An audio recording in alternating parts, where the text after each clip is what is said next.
আসসালামু আলাইকুম, স্বাগত জানাচ্ছি চ্যানেল আই সংবাদে। এখনকার সংবাদ আয়োজন নিয়ে আপনাদের সাথে আছি মেহেরুন্নেসা তাহমিনা।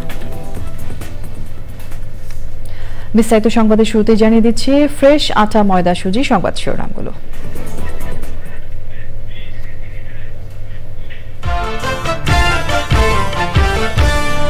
দেশের আকাশে পবিত্র রমজান মাসের চাঁদ দেখা গেছে। রাতে তারাবি আদায় ও প্রথম রোজা পালন রোববার। নতুন দল জাতীয় নাগরিক পার্টি জন আকাঙ্ক্ষা পূরণে কাজ করবে বলে আশা। মানুষের পাশে থেকে সময় উপযোগী উদ্যোগ নেয়ার তাগিদ। স্থানীয় সরকার সংস্কার কমিশনের রিপোর্ট জমা মার্চের মাঝামাঝিতে। ব্যয় কমাতে একই শিডিউলে সব পর্যায়ের স্থানীয় নির্বাচনের সুপারিশ। শরীয়তপুরে গণপিটুনিতে 2 জন নিহত ও আহত 5। কীর্তিনাশা নদীতে বাল্ক হেডে ডাকাতি চেষ্টার সময় প্রতিরোধের মুখে পালিয়ে যাওয়ার ঘটনায় গণপিটুনি। দেশে শিল্পে ব্যবহারযোগ্য ও রপ্তানি উপযোগী উচ্চ ফলনশীল আলুর বীজ উৎপাদন বাড়ছে। রপ্তানি নিশ্চিতে নতুন জাতের আলু চাষে আগ্রহী করার তাগিদ। এবং চ্যাম্পিয়ন্স ট্রফির সেমিফাইনালে যেতে সাউথ আফ্রিকার সামনে 180 রানের টার্গেট। আসরের সর্বনিম্ন সংগ্রহ 179 রানে অল আউট ইংল্যান্ড। এছাড়াও নিটোল টাটা বিশেষ সংবাদে যা থাকছে।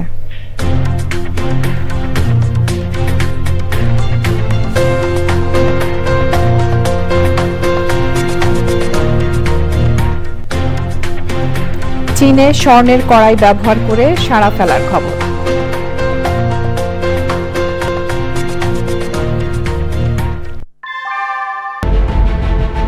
Primacy inbuilt. German technology. Bangladesh's first Thermix rod. Salam Steel Thermax. সংবাদ শিরোনামগুলো জানাচ্ছিলাম। এখনকার এই সংবাদ আয়োজন একই সঙ্গে চ্যানেল আই এর ইউটিউব চ্যানেল এবং চ্যানেল আই এর ওটিটি প্ল্যাটফর্ম আই স্ক্রিনে লাইভ স্ট্রিম হচ্ছে। এবার যাচ্ছে বিস্তারিত প্রসঙ্গে। বাংলাদেশের আকাশে পবিত্র রমজান মাসের চাঁদ দেখা গেছে। জাতীয় মসজিদ বায়তুল মুকাররমে জাতীয় চাঁদ দেখা কমিটির বৈঠকে এই কথা জানানো হয়েছে। আজ এশার নামাজের সঙ্গে তারাবির নামাজ আদায় করবেন ধর্মপ্রাণ মুসল্লিরা। রোববার প্রথম রোজা পালন করা হবে। সৌদি আরবে শুক্রবার পবিত্র রমজান মাসের চাঁদ দেখা যাওয়ায় দেশটিতে আজ শুরু হয়েছে পবিত্র ও মহিমান্বিত এই মাস। এছাড়া সংযুক্ত আরব আমিরাত সহ বিশ্বের বেশ কিছু দেশে শুক্রবার পবিত্র রমজানের চাঁদ দেখা গেছে। সৌদি আরবের সঙ্গে মিল রেখে দেশের বিভিন্ন অঞ্চলের মানুষ আজ থেকে রোজা রাখা শুরু করেছেন। শুক্রবার রাতে তারাবির নামাজ আদায়ের মধ্য দিয়ে রোজার আনুষ্ঠানিকতা শুরু করেছেন তারা। বছর ঘুরে আবার এলো পবিত্র রমজান মাস। বাংলাদেশের আকাশে সন্ধ্যায় হিজরি 1446 সালের পবিত্র রমজান মাসের চাঁদ দেখা গেছে। আজ রাতে তারাবির নামাজ আদায় করবেন ধর্মপ্রাণ মুসলমানরা। রোববার প্রথম রোজার নিয়ত করে ভোরে সাহরি খাবেন তারা। চকর মালিথার রিপোর্ট। আরবি হিজরি সনের নবম মাস রমজান। এই মাস জুড়ে রোজা পালন করা মুসলমানদের জন্য ফরজ। মহান আল্লাহ পাক এই মাসের প্রতিটি দিবস রজনীতে দান করেন মুষলধারায় বৃষ্টির মতো অশেষ রহমত। এবছর আত্মশুদ্ধি, সংযম আর পুণ্য অর্জনের প্রথম রোজা রোববার। রমজান মাসে প্রতিটি ফরজ আমলের সওয়াব আল্লাহ পাক 70 গুণ বাড়িয়ে দেন। রমজানের প্রথম 10 দিন রহমতের, মাঝের 10 দিন মাগফিরাতের আর শেষের 10 দিন মুসলমানরা এই এক মাস সিয়াম সাধনার পাশাপাশি দান খয়রাত সহ বিশেষ ইবাদতের মাধ্যমে আল্লাহর নৈকট্য ও করুণা লাভে সচেষ্ট থাকেন। ঢাকা ও আশেপাশের এলাকায় আজ সাহারির শেষ সময় ভোর রাত 5টা 4 মিনিট এবং প্রথম রোজায় ইফতার সন্ধ্যা 6টা 2 মিনিটে। খোশ আমদেদ মাহে রমজান। ইফতার, সেহরি, ইবাদত বন্দিগি আর কর্মস্থলে নতুন সময়সূচিতে রমজান মাসে বদলে যায় মানুষের জীবনযাত্রা। চকর মালিথা, চ্যানেল আই, ঢাকা। নতুন দল জাতীয় নাগরিক পার্টি এনসিপি জন আকাঙ্ক্ষা পূরণে সঠিক রাজনৈতিক ম্যানিফেস্টো ও এর বাস্তবায়ন করে যাবে বলে আশা করছেন রাজনৈতিক বিশ্লেষকরা। তারা মনে করেন বৈষম্যহীনতার চর্চা করা গেলে নতুন দলটির ভালো সম্ভাবনা রয়েছে। মানুষের পাশে থেকে সময় উপযোগী কাজ করতে পারলে এনসিপি শক্ত অবস্থান তৈরি করতে পারবে বলেও মনে করেন তারা। সাদি মাহমুদের রিপোর্ট। নাহিদ ইসলাম ও আক্তার হোসেনের নেতৃত্বে শুরু হয়েছে জাতীয় নাগরিক পার্টি বা এনসিপির যাত্রা। জুলাই আগস্ট অভ্যুত্থানের নেতৃত্ব দেওয়া তরুণদের এই দলটি বিনির্মাণ করতে চায় আগামীর বাংলাদেশ। জাতীয় নাগরিক পার্টি এনসিপির প্রতিষ্ঠার ঘোষণা দিচ্ছি। দেশ জুড়ে যখন নির্বাচনের দাবি, সেই মুহূর্তে নতুন দলের যাত্রা নিয়ে বিদ্যমান রাজনৈতিক দলগুলোর মধ্যে রয়েছে নানা প্রশ্ন। তবে রাজনৈতিক বিশ্লেষকরা বিষয়টিকে ইতিবাচকভাবে দেখছেন। প্রত্যাশার জায়গা আছে, যেহেতু নেতৃস্থানীয় লোকগুলো অলরেডি পরীক্ষা উত্তীর্ণ হয়েছেন এবং তারা যদি তাদের এই পরীক্ষায় উত্তীর্ণ হওয়াটাকে অব্যাহত রাখতে পারেন, তরুণদের সমর্থন ধরে রাখতে পারেন এবং সমর্থনের ভিত্তিটাকে সম্প্রসারিত করতে পারেন আরও বেশি করে সব শ্রেণীর কাছে, তাহলে তাদের একটা গ্রহণযোগ্যতা তৈরি হবে। এই বিদ্যমান যে রাজনৈতিক সাংঘর্ষিক সংস্কৃতি এবং অপরাজনীতির যে সংস্কৃতি আছে, কাদা চোরাচুরির যে চরম মাত্রার যে রাজনীতি আছে, এইগুলো থেকে সরে এসে তারা যদি চমক দেখাতে পারে, জনমুখী রাজনীতিটা তারা কিভাবে করবে এই রিসোর্স কনস্ট্রেন্টের মধ্যে, আমার মনে হয় সেই দিকেই তাদেরকে নজর দিতে হবে। রাজনৈতিক বিশ্লেষকরা মনে করেন, জন আকাঙ্ক্ষা পূরণে এনসিপিকে সামনে নানা ধরনের চ্যালেঞ্জের মুখে পড়তে হবে। একটা নতুন রাজনৈতিক দল, তাদের যে অর্থনীতির উৎস, এই জিনিসগুলো নিয়ে হয়তো সামনে ডিসপিউট হবে, বিতর্ক হবে, নানান গোয়েন্দা সংস্থার বিভিন্ন রিপোর্ট আসবে, ইনভেস্টিগেটিং জার্নালিস্টরা লেগে থাকবে।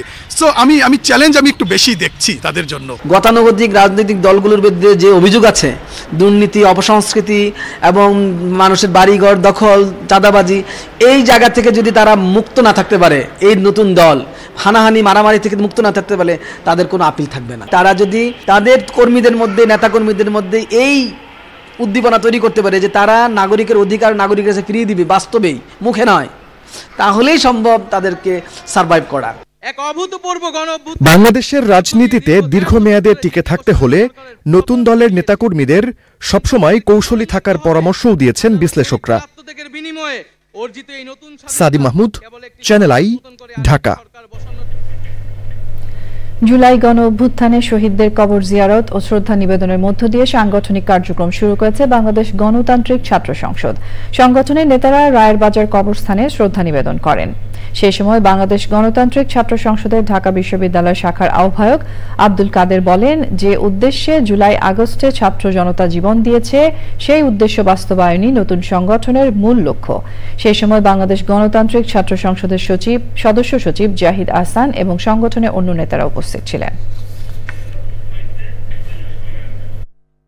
হিসেবে একটা ছাত্র সংগঠন একটা আবির্ভূত হয়েছেন, সেটা হচ্ছে বাংলাদেশ গণতান্ত্রিক ছাত্র সংসদ। আপনি জানেন যে এই যে নতুন ছাত্র সংগঠন, সেটা ভিত্তি হচ্ছে জুলাই গণ অভ্যুত্থানের ভিত্তি, সেটা ভিত্তি হচ্ছে তারুণ্যের যে স্বপ্ন, সেই স্বপ্নযাত্রার ভিত্তি। আমরা আমাদের যে নতুন ছাত্র সংগঠন নবযাত্রার শুরুর দিক থেকে প্রথম কার্য দিবসে আমরা আমাদের যে ভিত্তির কথা বলতেছি, সেই জুলাই গণ অভ্যুত্থানে শহীদদের কবর জিয়ারত করার মধ্য দিয়ে আমরা আমাদের আনুষ্ঠানিক কার্যক্রম আজকে শুরু করেছি। চলতি মাসের মাঝামাঝিতে স্থানীয় সরকার সংস্কার কমিশন রিপোর্ট জমা দেবে বলে জানিয়েছেন এর চেয়ারম্যান ডক্টর তোফায়েল আহমেদ। তিনি জানান, ব্যয় কমাতে একই শিডিউলে সব পর্যায়ের স্থানীয় নির্বাচন করার সুপারিশ করা হয়েছে। এছাড়াও তৃণমূলের উন্নয়নে স্থানীয় সরকারকে শক্তিশালী করতে ইউনিয়ন, উপজেলা ও জেলা পরিষদের কাঠামো পরিবর্তনের প্রস্তাব করেছে সংস্কার কমিশন। জান্নাতুল বাকিয়া কেকা রিপোর্ট। বাংলাদেশি স্থানীয় সরকার ব্যবস্থায় নারী, চ্যালেঞ্জ, সুযোগ এবং করণীয় নিয়ে রাজধানীতে সেমিনার। বার্ড ও জায়কার যৌথ উদ্যোগে অনুষ্ঠানে স্থানীয় সরকারের বিদ্যমান কাঠামোতে নারীর অংশগ্রহণ ও নানান সীমাবদ্ধতা তুলে ধরে একাধিক প্রবন্ধ উপস্থাপন করা হয়।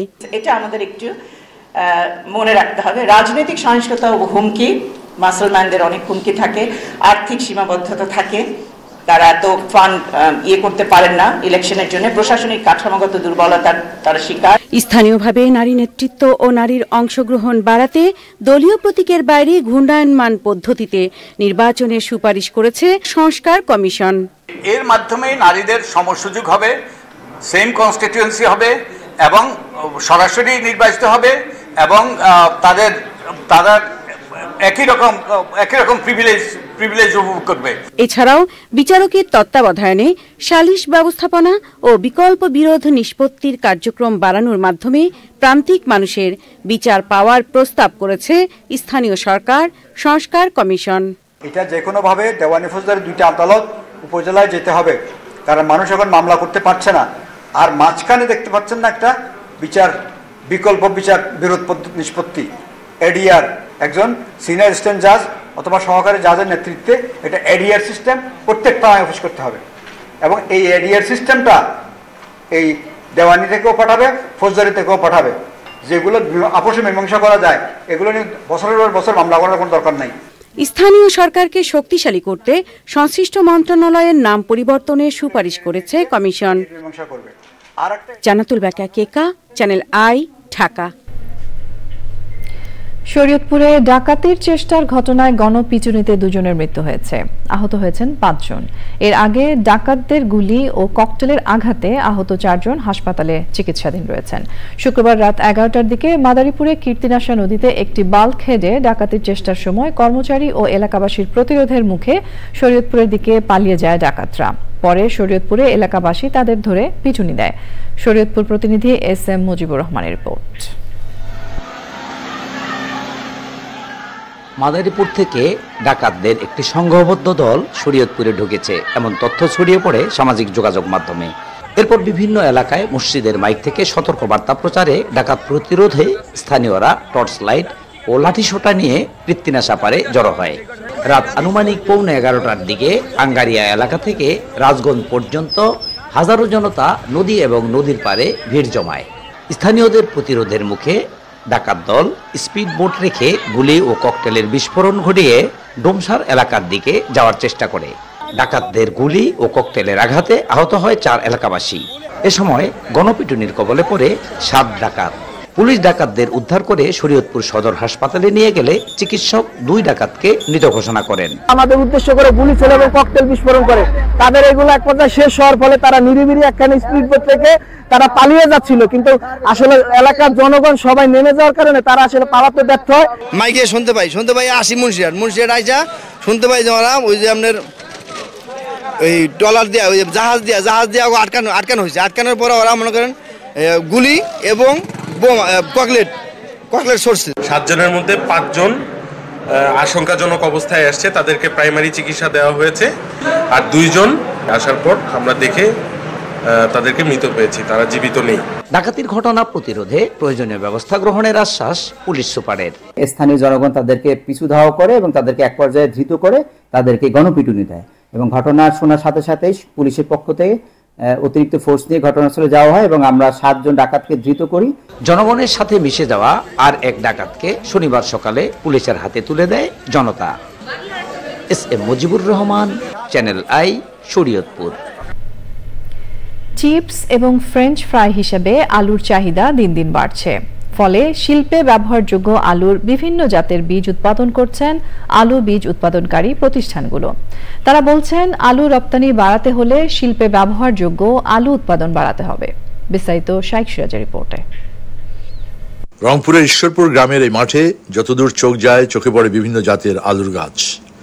এখানে উৎপাদন হচ্ছে আলুর বীজ, আর এখান থেকে উৎপাদিত আলু বীজ ছড়িয়ে পড়ছে সারা দেশে। তবে এই মাঠে যে আলুর বীজ উৎপাদন হচ্ছে তা ব্যবহার হবে আলুর প্রসেসিং শিল্পে। আমরা এখানে চিপস ভ্যারাইটি নিয়ে প্রসেসিং ভ্যারাইটি নিয়ে কাজ করতেছি। এখানে আছে চিপস এবং ফ্রেঞ্চ ফ্রাইস। ওকে, বাংলাদেশে 2006 থেকে আমরা কাজ করতেছি। এখন আমরা নতুন ভ্যারাইটি নিয়ে আসছি, নরমান, কাইমান এবং একটা নাম্বার HZD। হ্যাঁ জি, এগুলি সব চিপসের ভ্যারাইটি। আরেকটা আমার processing that for French fry আছে এলভাস্টন রোসেট। আমাদের দেশে রান্নার বাইরেও আলুর ব্যবহার বেড়েছে চিপস ও ফ্রেঞ্চ ফ্রাইয়ের চাহিদা। ব্যবসায়ীরা বলছেন আলু নিয়ে বিশ্ব বাজারে প্রবেশ করতে হলে আমাদের প্রসেসিং ভ্যারাইটির আলু উৎপাদন করতে হবে। সত্যি বলতে দিন দিন বাংলাদেশের আলুর বাজার বড় হচ্ছে, বিশেষ করে প্রসেসিং আলুর চাহিদা বাড়ছে। আলুর মূল্য সংযোজন নিশ্চিত করা গেলে শিল্প কারখানায় কর্মসংস্থান বাড়বে, কৃষক লাভবান হবে। আমরা এইসব বিষয় মাথায় নিয়েছি। আমরা খুব আশাবাদী প্রসেসিং আলুর সম্ভাবনা আছে বাংলাদেশে। আবার আপনি যদি আলু রপ্তানি করতে চান তবে আপনাকে অবশ্যই প্রসেসিং আলুর উৎপাদনেই যেতে হবে। উৎপাদিত আলুর বাজার ও লাভ নিশ্চিত করতে পারলে নতুন নতুন জাতের আলুর চাষেও কৃষক উৎসাহী হবে। আমরা এটা কৃষকের মাধ্যমে কৃষকদের ছড়াই দিতেছি এবং তারা যাতে লস না খায় সেক্ষেত্রে আমরা চিপসের জন্য এই আলুগুলা তাদের কাছ থেকে আবার ক্রয় করতেছি। চাহিদার চেয়ে দেশে আলুর উৎপাদন বেশি হলেও এখনো পর্যন্ত আন্তর্জাতিক বাজারে আমাদের দেশের উৎপাদিত আলু স্থান করে নিতে পারেনি। উন্নত জাতের আলুর উৎপাদন, ভ্যালু এডিশন, প্রক্রিয়াজাতকরণ এর মধ্য দিয়ে এখানে যে ট্রায়াল চলছে তার মাধ্যমে আমাদের দেশের এই আলু আশার আলু দেখাচ্ছে। রংপুরের ঈশ্বরপুর থেকে শাইখ সিরাজ, চ্যানেল আই। এ নিয়ে বিস্তারিত প্রতিবেদন প্রচার হবে আজ রাত ৯টার সংবাদের পর হৃদয়ে মাটিও মানুষ অনুষ্ঠানে। আমাদের এবারের প্রসঙ্গ ICC champions trophy.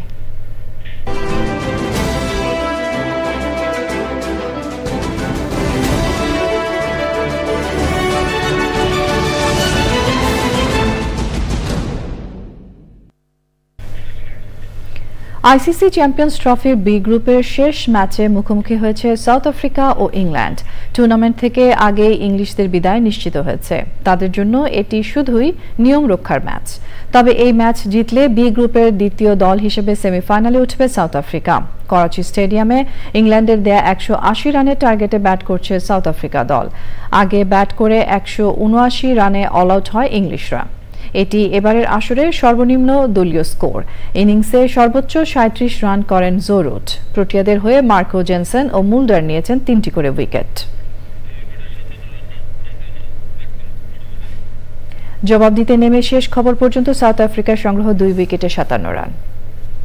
ICC champions ট্রফির গ্রুপ পর্বের শেষ ম্যাচে ২০১৩-র আসরের চ্যাম্পিয়ন ভারতের মুখোমুখি হচ্ছে নিউজিল্যান্ড। দুবাই ইন্টারন্যাশনাল স্টেডিয়ামে বাংলাদেশ সময় রোববার বিকেল ৩টায় শুরু হবে ম্যাচ। এই গ্রুপ থেকে নিজেদের প্রথম ২ ম্যাচ জিতে দু দল আগেই সেমিফাইনাল নিশ্চিত করেছে। ম্যাচটি গ্রুপ চ্যাম্পিয়ন এবং সেমিফাইনালের লাইন আপ নির্ধারণের জন্য গুরুত্বপূর্ণ। ২০০০ সালের চ্যাম্পিয়ন্স ট্রফি জেতা নিউজিল্যান্ডের সচিন রবীন্দ্র ব্ল্যাক ক্যাপস ভারতীয়দের শক্ত চ্যালেঞ্জ ফেলতে সক্ষম। অন্যদিকে ম্যাচের ৪৮ ওভাল অফিসে বৈঠকে স্বাগত জানাচ্ছি আরো একবার চ্যানেল আই সংবাদে।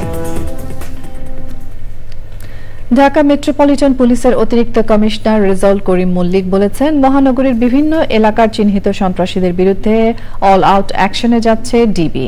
অপরাধের ক্ষেত্রে জিরো টলারেন্স নীতির ঘোষণা দিয়েছেন তিনি। সকালে ডিএমপি মিডিয়া সেন্টারে রমজান উপলক্ষে আইন শৃঙ্খলা পরিস্থিতি নিয়ে সংবাদ সম্মেলনে তিনি আরো বলেন, রোজার সময় রেল স্টেশন, বাস ও লঞ্চ টার্মিনাল সহ বিভিন্ন স্থানে মানুষের উপস্থিতি বাড়ে। এইসব এলাকায় কেউ যেন নাশকতা করতে না পারে সেজন্য গোয়েন্দা নজরদারি বাড়ানো হচ্ছে। সেই সময় যুগ্ম পুলিশ কমিশনার মোহাম্মদ নাসিরুল ইসলাম এবং অন্যরা উপস্থিত ছিলেন। বিভিন্ন এলাকায় চিহ্নিত সন্ত্রাসী বাহিনীর কথা আমরা শুনতে পাচ্ছি। তাদের বিরুদ্ধে আমরা অল আউট অ্যাকশনে যাচ্ছি। প্রিয় সাংবাদিক বন্ধুরা, আইন শৃঙ্খলা রক্ষায় যৌথ বাহিনী সারা দেশে তৎপরতা বাড়িয়েছে। অন্যান্য নিরাপত্তা বাহিনীও মাঠে আছে। সেখানে গুরুত্বপূর্ণ ভূমিকা রাখছে আমাদের অহংকার বাংলাদেশ সেনাবাহিনী। ওভাল অফিসে মার্কিন বৈঠকে প্রেসিডেন্ট ডোনাল্ড ট্রাম্প ও ইউক্রেনের প্রেসিডেন্ট ভলোদিমির জেলেনস্কির উত্তপ্ত বাক্য বিনিময় হয়েছে। দুই দেশের মধ্যে হয়নি খনিজ সম্পদ নিয়ে পূর্ব নির্ধারিত চুক্তি। যৌথ সংবাদ সম্মেলনও বাতিল করা হয়েছে। এই ঘটনার পর যুক্তরাষ্ট্রের সাথে সম্পর্ক পুনরুদ্ধারের প্রস্তাব দিয়েছেন জেলেনস্কি। ট্রাম্পের সাথে উত্তপ্ত বাক্য বিনিময়ের ঘটনায় জেলেনস্কির প্রতি পূর্ণ সমর্থন জানিয়েছেন যুক্তরাজ্য ও অস্ট্রেলিয়ার প্রধানমন্ত্রী। পাশে দাঁড়িয়েছেন বেশিরভাগ ইউরোপীয় নেতা।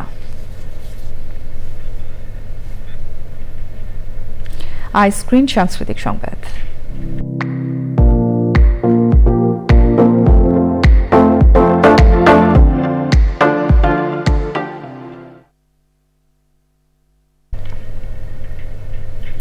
বিনোদনের দুনিয়া ওটিটি প্ল্যাটফর্ম আইস্ক্রিনে প্রদর্শন করা হচ্ছে নাটক।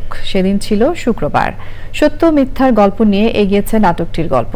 নাটকটি নির্মাণ করেছেন পুনর্জন্ম খ্যাত নির্মাতা ভিকি জাহেদ, যেখানে মূল চরিত্রে অভিনয় করেছেন তটিনী ও তসিফ জুটি।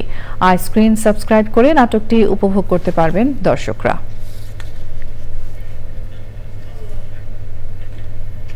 নিটল টাটা বিশেষ সংবাদ।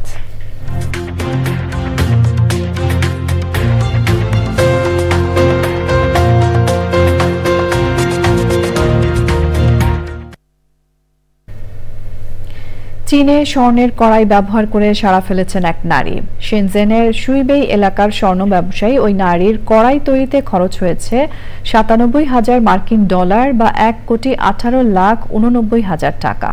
এতে লেগেছে 1 কেজি স্বর্ণ। সামাজিক যোগাযোগ মাধ্যমে স্বর্ণের কড়াই ব্যবহারের ভিডিও ছড়িয়ে পড়ার পর তার কারখানায় এমন কড়াই তৈরির প্রতি আগ্রহ দেখাচ্ছেন গ্রাহকরা। বিশ্ববাজারে স্বর্ণের দাম বাড়ছেই, অনেকের ধারণা ভবিষ্যতে দাম আরও বাড়বে। বিষয়টি মাথায় রেখে স্বর্ণে বিনিয়োগ বাড়ছে। কৃষি সংবাদ।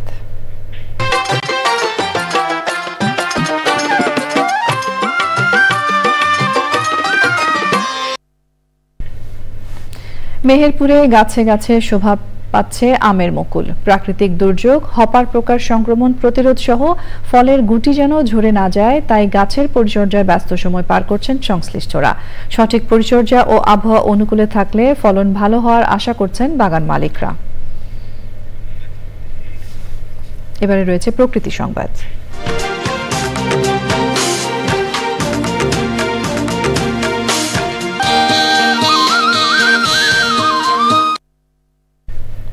জলবায়ু পরিবর্তনের বিরূপ প্রভাবে হুমকিতে ভোলার অন্যতম পর্যটন দ্বীপ চর কুকরি মুকরি।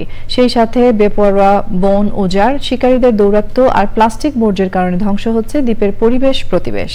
সংশ্লিষ্টরা বলছেন, অব্যবস্থাপনা আর সুষ্ঠু পরিকল্পনার অভাবে থমকে আছে বিপুল সম্ভাবনার এই পর্যটন খাত।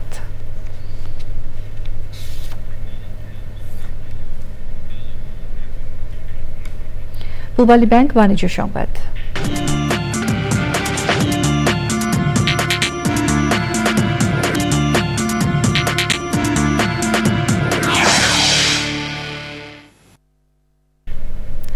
হোয়াইট হাউসে মার্কিন প্রেসিডেন্ট ডোনাল্ড ট্রাম্প ও ইউক্রেনের প্রেসিডেন্ট ভলোদিমির জেলেনস্কির উত্তপ্ত বাক্য বিনিময়ের জেরে বিশ্ববাজারে প্রভাব পড়েছে। যুক্তরাষ্ট্রের 10 বছর মেয়াদী ট্রেজারি বন্ডের সুদ হার 4.27% থেকে কমে 4.23% নেমে আসে। ইউরোপের ফিউচার স্টকের দাম কমেছে। ডিএএক্স ও সিএসি 40 সূচক 0.6% পড়েছে। ইউরো স্টক্স 50 সূচক 1.4% পর্যন্ত কমেছে। এর বিপরীতে দেখা যায় যুক্তরাষ্ট্রের S&P সূচকে বেড়েছে 0.58%। এই পরিস্থিতিতে বাজার বিশ্লেষকদের আশঙ্কা, রাশিয়ার সাথে ইউক্রেনের যে যুদ্ধবিরতির সম্ভাবনা তৈরি হয়েছিল, এই ঘটনার পর আবারও অনিশ্চয়তা দেখা দিয়েছে। সংবাদের এই পর্যায়ে আমরা নিয়ে নিচ্ছি আরও একটা বিরতি, এবং বিরতির পর খেলার খবরে যা থাকছে। স্বাগত জানাচ্ছি আরও একবার চ্যানেল আই সংবাদে। স্বরাষ্ট্র উপদেষ্টা অবসরপ্রাপ্ত লেফটেন্যান্ট জেনারেল জাহাঙ্গীর আলম চৌধুরী বলেছেন, মিয়ানমার সরকার ও রাখাইনের আরাকান আর্মি উভয়ের সাথে আনুষ্ঠানিক অনানুষ্ঠানিক যোগাযোগ রাখতে হচ্ছে। কক্সবাজারে জেলা প্রশাসকের কার্যালয়ে স্বরাষ্ট্র ও কৃষি মন্ত্রণালয়ের কর্মকর্তাদের সঙ্গে মতবিনিময় সভা শেষে প্রেস ব্রিফিংয়ে তিনি বলেন, মিয়ানমার থেকে পণ্য আনার সময় সিট ওয়েতে মিয়ানমার সরকার ও পরে সীমান্ত অতিক্রমের সময় আরাকান আর্মিকে ট্যাক্স দিতে হচ্ছে। এতে সীমান্ত বাণিজ্য পরিচালনায় নানা সমস্যা হচ্ছে। রোহিঙ্গা প্রসঙ্গে স্বরাষ্ট্র উপদেষ্টা বলেন, যত তাড়াতাড়ি সম্ভব তাদের ফেরত পাঠানোর চেষ্টা করছে সরকার।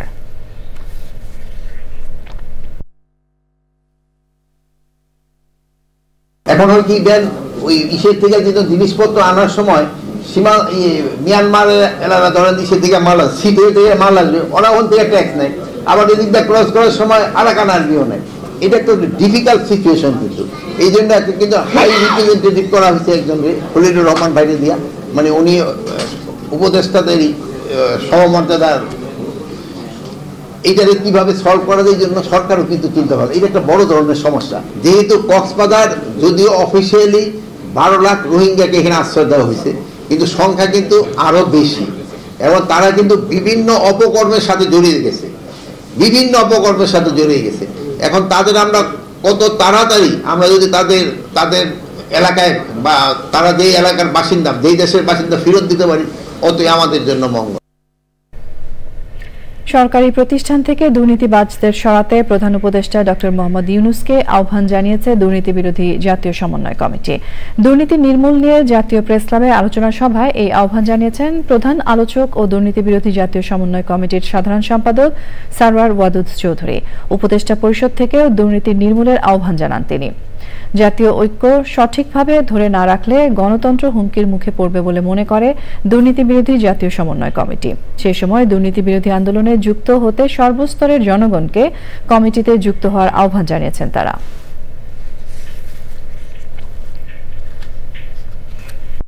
এখন যেই খেলাটা ভাই শুরু হয়েছে, আপনারা কি দেশটা বাঁচাইতে চান ভাই? বাঁচাইতে চান? আসেন ডক্টর ইউনূসকে বলি যে এই অযোগ্য উপদেষ্টা পরিষদ সরান, অযোগ্য উপদেষ্টা পরিষদ সরান। এই যারা নাকি বিদেশি টাকা খাইয়া যারা দালালি করতেছে এদেরকে সরান। আপনি একজন বিশ্ববরণ্য ব্যক্তিত্ব, সারা বিশ্ব আপনাকে সম্মান করে। আপনার মতো লোক এইভাবে অসহায়ের মতো কেন বসে থাকবেন? সারা দেশে যে কি একটা অবস্থা, এটা ভাষায় বর্ণনা করার মতো না। এবারে রয়েছে খেলার খবর। স্প্যানিশ লা লিগার শীর্ষস্থান পুনরুদ্ধারে মাঠে নামছে রিয়াল মাদ্রিদ। বাংলাদেশ সময় রাত 11:30টায় রিয়াল বেটিসের মুখোমুখি হবে লস ব্লাঙ্কোস। দেশের আকাশে পবিত্র রমজান মাসের চাঁদ দেখা গেছে। রাতে তারাবি আদায় ও প্রথম রোজা পালন রোববার। নতুন দল জাতীয় নাগরিক পার্টি জন আকাঙ্ক্ষা পূরণে কাজ করবে বলে আশা। মানুষের পাশে থেকে সময় উপযোগী উদ্যোগ নেয়ার তাগিদ। স্থানীয় সরকার সংস্কার কমিশনের রিপোর্ট জমা মার্চের মাঝামাঝিতে। ব্যয় কমাতে একই শিডিউলে সব পর্যায়ের স্থানীয় নির্বাচনের সুপারিশ। শরীয়তপুরে গণপিটুনিতে 2 জন নিহত ও আহত 5। কীর্তিনাশা নদীতে বাল্কহেডে ডাকাতি চেষ্টার সময় প্রতিরোধের মুখে পালিয়ে যাওয়ার ঘটনায় গণপিটুনি।